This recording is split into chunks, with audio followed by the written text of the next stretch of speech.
నమస్కారం. అమ్మతోడి ఛానల్కి స్వాగతం. పిచ్చుక ఒక్కొక్క గింజ సేకరించి తన బిడ్డల్ని పోషించుకుంటుంది.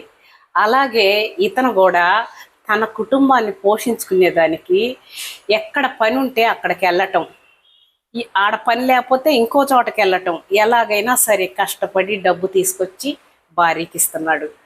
భార్యని బిడ్డల్ని అపురూపంగా చూసుకుంటున్నాడు. మళ్ళీ పనికి వెళ్తున్నాడు, మళ్ళీ డబ్బు తీసుకొచ్చిస్తున్నాడు. ఇదేం చేస్తుంది? ఇంట్లో కొవ్వు పట్టిన కోడిలాగా ఉండి అక్రమ సంబంధం పెట్టుకొని భర్త వెళ్ళంగానే ప్రియుడిని పిలిపించుకుంటుంది. ఇలాగే జరుగుతుంది. ఆ ఊర్లో కుర్రోళ్ళందరూ ఇలాంటి పని చేస్తుంది.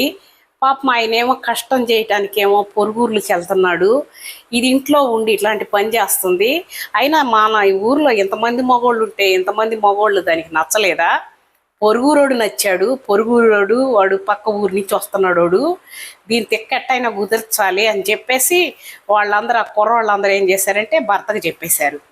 చెప్పంగానే ఆ భర్తకి నీకు రెడ్ హ్యాండెడ్గా పట్టిస్తామని చెప్పారు. అలాగే రెడ్ హ్యాండెడ్గా పట్టించి ఊర్లో వాళ్ళు, పెద్ద మనుషులు, వాళ్ళ చుట్టాలు, బంధువులు అందరూ వచ్చేసారు. ఆ భర్త నేనంటే ఇష్టమా, నీ ప్రియుడంటే ఇష్టమా, నాతో ఉంటావా, నీ ప్రియుడితో ఉంటావా అని అంటే అది వెంటనే నాకు నా ప్రియుడంటేనే ఇష్టం, నా ప్రియుడితోనే ఉంటానని చెప్పేసింది. చెప్పంగానే సరేలేమ్మని వాళ్ళు దండలు తీసుకొచ్చి మార్పిచ్చి ఇంత కుంకుమ అయితే అవునా ఇక్కడ బోపిచ్చి పెళ్లి చేసి పంపించారు. పొండి అనేసి ఇద్దరు పిల్లలు బంగారం లాగా ఉన్నారు వాళ్ళు. ఆ పిల్లల్ని మాత్రం ఆయన ఉంచుకున్నాడు, వాళ్ళిద్దరిని పంపించేశాడు. అదేమో ఇతను కుటుంబాన్ని వదులుకుంది, భర్తని పిల్లల్ని వదిలేసి వాడితో పోతుంది. వాడు భార్యని బిడ్డల్ని వదులుకోవాలా, వాడు భార్య బిడ్డల్ని సేఫ్ జోన్లో పెట్టుకున్నాడు. దీన్ని తీసుకెళ్ళి ఇంకో చోట పెట్టాడు. ఎప్పటికైనా సరే ఏ కష్టం వచ్చినా సరే అప్పుడు ఆవిడికి నా కుటుంబం ఇట్లా ఉంది, నా బిడ్డలు ఇలాగున్నారు, నా బిడ్డలను వదిలేసుకున్నాను, నా కుటుంబాన్ని వదిలేసుకున్నాను, అప్పుడు ఆమె రియలైజ్ అవుతుంది. ఖచ్చితంగా రియలైజ్ అయినా కూడా చేయి జారిపోయిద్ది. పిల్లలు రానిస్తారా? రానివ్వరు ఇలాంటి వాళ్ళని. ఇక వాడు వదిలేసి అధోగతి పాలైపోయిద్ది. ఇలాంటి ఆడవాళ్ళు ఎంతోమంది చెట్ల పాలయ్యి హలో రామచంద్రనని అడుక్కు తింటున్నారు. ఇట్లాంటి వాళ్ళు మంచి కాపరాన్ని, బిడ్డల్ని పోగొట్టుకొని వాళ్ళు కాళ్ళదన్నుకొని కాపరాన్ని, బిడ్డలను కూడా వదిలేసుకొని ప్రియుళ్ళ కోసం వెళ్ళి లాస్ట్కి హత్యలుగానో ఆత్మహత్యలుగానో మిగిలిపోతున్నారు. పిల్లి పాలు తాగుతుంది, కళ్ళు మూసుకొని నన్ను ఎవరు చూడట్లేదు అనుకుంటారు చాలామంది.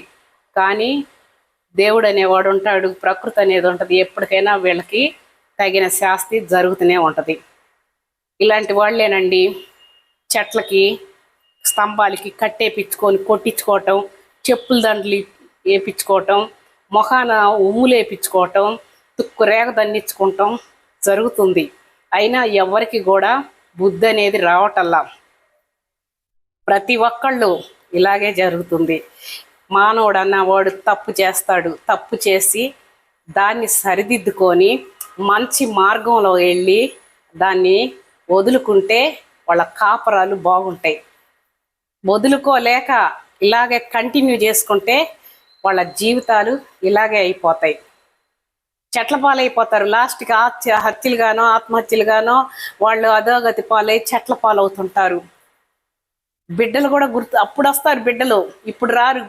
ఇప్పుడు బిడ్డలు ఉండరు, భర్త ఉండదన్నమాట, ప్రేమ ఉండదు, ఆ ప్రియుడు మోజులో ఉంటారు. లాస్ట్కి చివరికి వాళ్ళు ఏమైపోతారో ఆ దేవుడికే ఎరుక. ఇలాంటి వాళ్ళు చాలామంది ఉంటారండి. ఎవరికన్నా కనువిప్పు వచ్చిద్దని చెప్పి నేను ఈ వీడియో చేస్తున్నా. నా వీడియో నచ్చితే అందరూ లైక్ చేయండి, సబ్స్క్రైబ్ చేయండి ప్లీజ్.